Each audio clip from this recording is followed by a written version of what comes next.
Good morning. It's Preeti, favorite sober girl.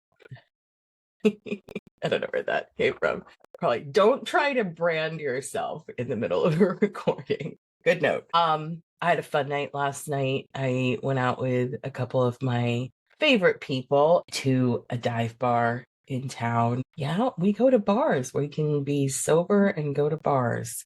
That's definitely not what I did on day 10 or 30 or maybe even 300. But 3 years in, I go to bars, but not for the drinking and not for the scene, not for the socializing specifically in a bar. I went because some friends were playing in a band, and I never heard them before, and they're new friends also. And we were invited. It was really great. It's so lovely to experience things for the first time. And that's another gift of sobriety. We take for granted, I know I take for granted rather, my day in and day out. My days are very routinized structure in my days. And so I've built a lot of structure around my days, and a lot of time to rest and a lot of time to rejuvenate and a lot of self-care while I'm getting things accomplished, while I'm getting through my task list. But social time is something I didn't know I could do without the lubricant, without the social lubricant of alcohol. I'm very anxious socially. At least I used to be. I don't think I am anymore. I think I'm actually pretty calm. And part of that is probably age, 45, with all the things I've been through and overcome and some of the self-esteem that that's built. And also, I think having a really good support system, knowing who loves me, knowing that I am cared for, that I'm loved, that I'm lovable, maybe feeling lovable for the first time.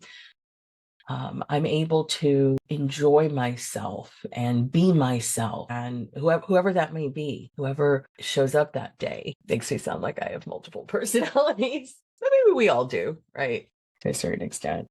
So we went to this bar and this band, really great musicians, and it was so much fun. It's just so nice to be out. It's so nice to be out and be sober and be part of the world, but actually part of it, right? Because there's nothing that's altering me or my experience. And all I ever used to want was an altered experience. And that is the opposite of what I enjoy. And I think what happened is that in the beginning, it worked. It was that social lubricant. It helped me come out of my shell. It helped me feel like I belonged. In some ways, in some really big ways, helped me feel like I was a part of the world. And then it did everything in its power to isolate me and remove me from my friends and my family and things that mattered to me. So going out, and we weren't out that late. I think that's the other thing about not drinking and not being part of a scene anymore, is that your time is varied. You don't just do one thing. Gosh, I used to plan on going out. I used to go out many, many nights a week, at certain points, probably every night in a week. Everything revolved around what could happen. Who would I meet? Who would I see? If I was single, would I meet somebody I really liked? And it's all very part of a cadre of fleeting, numbing, dopamine inducing habits that I settled for in lieu of real connection, in lieu of being present, in lieu of hearing the music and feeling it, and being so grateful and appreciative for the people who were making it for us. And how special is it to be invited into somebody's art? How special is it to participate in the things that people love and that they're good at and that they're talented, their universe or God or whatever you believe in, given talents that they've honed and put thought and care into? It's really special. And when I drink and I shut down that frontal lobe and I have zero executive functioning and it's all fight or flight, I'm not thinking about somebody's talent. I'm not thinking about how amazing it is to be surrounded by people who care about art and their craft and who spend time rehearsing and putting shows together so that other people can come in and enjoy it. Like, what a celebration of what it is to be human. I'm not thinking about any of that as soon as I take a drink. I'm thinking about myself. I'm thinking about my next act of pleasure. I'm thinking about the external validation that can come from somebody smiling at me across a bar, somebody sending over a drink, These are all such false indicators of likability and lovability and belonging. But at some point, they were my only ones, or they were the ones that I paid the most attention to. I feel so free from all of that. I feel a part of. And if you're like me and you suffer from addiction, or if you know somebody who does, I think you probably understand how it feels to feel so separate, to feel like nobody else feels that way either. And it wasn't until I met other people in recovery that I realized that it's part of the pathology of our disease that we all feel that way for the most part, that to various degrees feel like, ooh, nobody sent an invitation to this party. I don't really know what the rules are for this life. I kind of showed up and made the best of it and not totally knowing if I was meant to be here. And that's not how I feel at all. So last night was really fun. And I am in a moment of more transition, more gifts of being sober are coming my way. I've been working on this project for a few months now, and I've started to write about it as well. And people who love me and believe in me are really encouraging me and supporting me, and that feels great. But I'm having the crisis of confidence. I'm having the imposter syndrome. Like, am I really doing this? Does anybody care? Am I doing it for the right reasons? Am I really doing it to help people, or do I want people to like me in this superficial way? Is this another way to numb out? I don't think so. But what I'm grateful for is the awareness that I got to watch for that, because that's just how my brain is built. And it's okay now that I know. My friend Janet always says you can't know what you can't know. So now that I know that I have a tendency to take even good things and do them excessively or use them to feel a part of rather than actually just being a part of. Although you're going to hear snow plows because it snowed again last night in Connecticut. Apologies if that's in the background. It's 6:23 in the morning. This weekend is going to be full of my people, my tribe, my community, connecting with friends, hopefully that maybe I haven't had a chance to talk to, being really mindful of who it is that I need to catch up with. Got to catch up with my mom last night on my way home, but it also needs to be about this project and moving things forward and writing and committing to certain things. And I feel anxious about that this morning. My therapist says that excitement and anxiety feel the same in the body. So I've been trying to take what I would normally describe as anxiety and just decide that it's excitement. I'm excited that I get to write today. I'm excited that I'll submit a pitch to a publication and see if they want to hear about my bottom. And I'll use my tools and my community, my connections to people who care about me, and I'll use the goals my life is providing for me. I'm really used to just setting my own goals and following through or not sometimes, but I'm living a different kind of life now where I'm paying attention to sort of where I'm being pointed. And again, it doesn't really matter if you define who's doing the pointing. I just know that there's kind of a flow to my life. And that when I get up in the mornings and I say 3 things out loud that I'm grateful for. I'm grateful for these snowplows, despite the fact that they're making some noise. I'm grateful. I turned on this new camera that I hooked up, and while I was racking my brain the night before trying to get it to, I don't even know what the term is, but trying to get it right with the zoom and all of that. And it didn't work, and I was so frustrated. I'm grateful that for some reason I turned the camera on and it's perfect this morning. And I'm grateful for the friends that I was with last night, new and old, new and newer. I'm grateful that I get to come here and tell you some of what's going on in my head. It really helps me to say the truth and to say it out loud. And I don't always know what I'm going to talk about.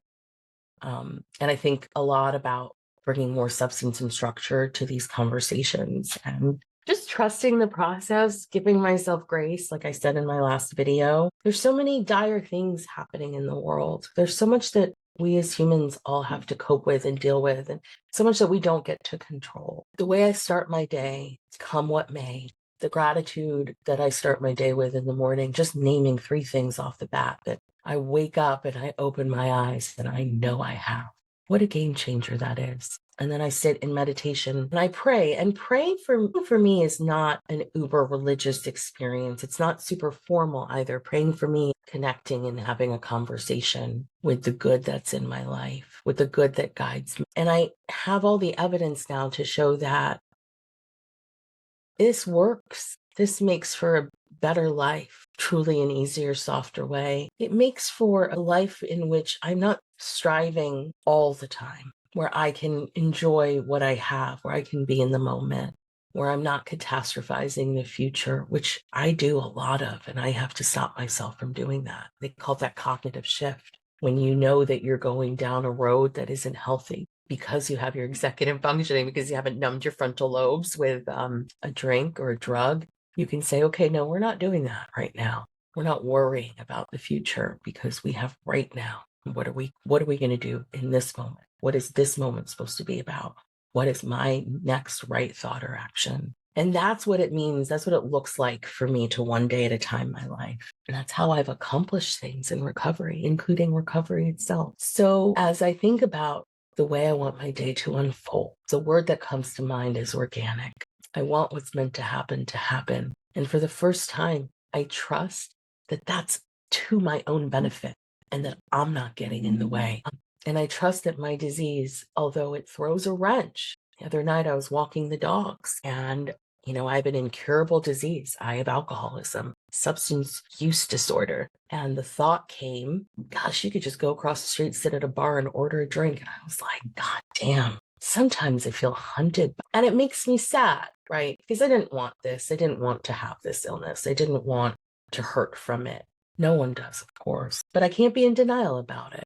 I have an incurable disease. I can keep it in remission. I can recover. I do things every single day for that. A lot of what I do is not listen to myself. A lot of what I do is listen to the good in the universe and listen to the people who care about me and bring them in. Makes for a better life. A really connected one, and one in which I in turn want to connect with you so that maybe something I say is helpful to you or to someone that you love. And the other thing I don't do is think about the past and ruminate over it. We can leave it there. We can process it. We can learn from it. We can use those lessons daily. But I don't have to berate myself or rake myself over the coals. And I don't have to do that to anybody else ever, ever again. So Saturday, the 17th of February, 2024, starts with some snowplows and a conversation with you. It'll definitely include the love for my recovery community. It'll include some study. It'll include some reading. It'll include some love for my dogs and walking them. They hate the snow. Oh my gosh, they hate it. It'll include making something nutritious and delicious to eat for myself. That kind of self-care and nurturing is really important to me. And it'll include doing what I can to get over this feeling that I don't know that I'm meant to be doing this or that I'm good enough, because maybe I don't have to be good enough. Maybe it doesn't have to be ordained and I don't need a freaking invitation. Maybe my life is the invitation. And the fact that I survived all of that, I was spared, that there was mercy, that there were glimmers of hope that brought me through, and maybe something more spiritual at play. I don't know. I don't need to know. And one of the only reasons I'm here is because people who came before me held out a hand and said, come, we know how to do this and we'll show you how. And that's really my only wish. And I hope that I can be worthy of that. So thank you for listening. Thank you for the messages of encouragement, love, and thank you for being open to wanting to change something in your life or wanting to understand what it is that changed in my life. It's really special. It's not a small thing, and we do it together. Have a lovely day. I'll talk to y'all soon.